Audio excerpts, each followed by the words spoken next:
This is Kartik Classes 2018, continuing the subject of Rasa Lila, from the 29th chapter of the Srimad Bhagavatam.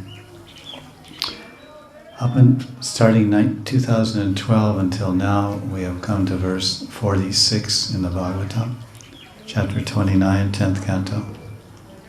Before we just jump in the middle of Krishna's Lila, and the whole setting and the whole exchange of love with Krishna and the gopis in the middle of the Rasa Lila, I wanted to just actually read this small introduction, which kind of establishes a little bit about the transcendental nature of Radha and Krishna. Bhagavan, Sri Krishna's Rasa Lila, is a completely divine, transcendental pastime. By hearing or reading the Rasa Lila, the sober and faithful learn about the secret, transcendental love affairs of the supreme absolute truth, Bhagavan Sri Krishna, and his counterpart, absolute Shakti, Srimati Radharani.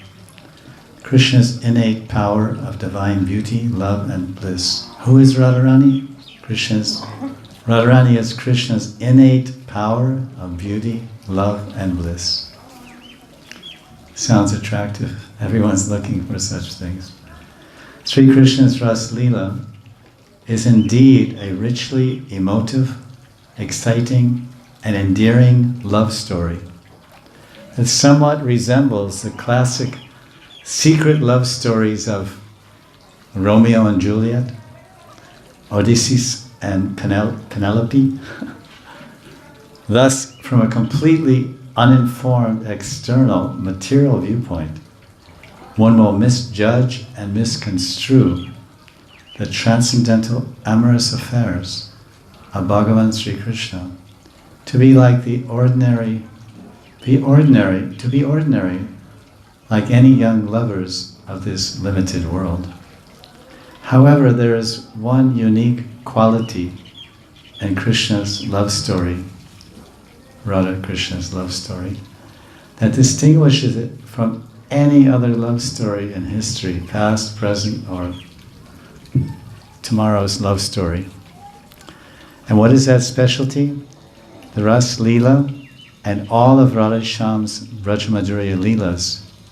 The Rasa Lila and all of Radha Shyam's Vraja-bhumi Lilas are completely transcendental, transforming and transporting. Any form of sensual or mental contact with Radha-Krishna's divine pastimes will purify one's being and elevate one to the transcendental plane of eternal life. In addition, one's mind and heart will be transformed, overhauled, so to speak.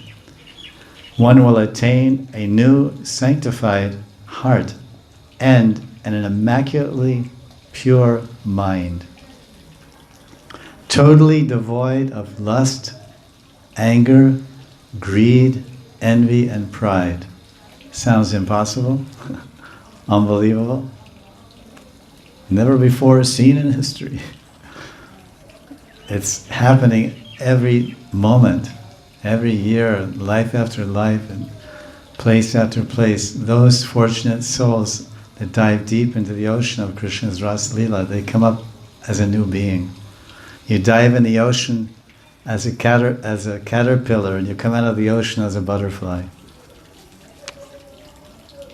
Like this. And you can hear that, and you can read that, and if you experience that, then you'll be more convinced.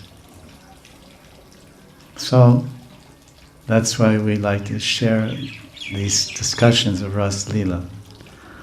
Because we were introduced to Rasa Lila 44 years ago by Srila Prabhupada. And from then, it's been working on my brain and my life.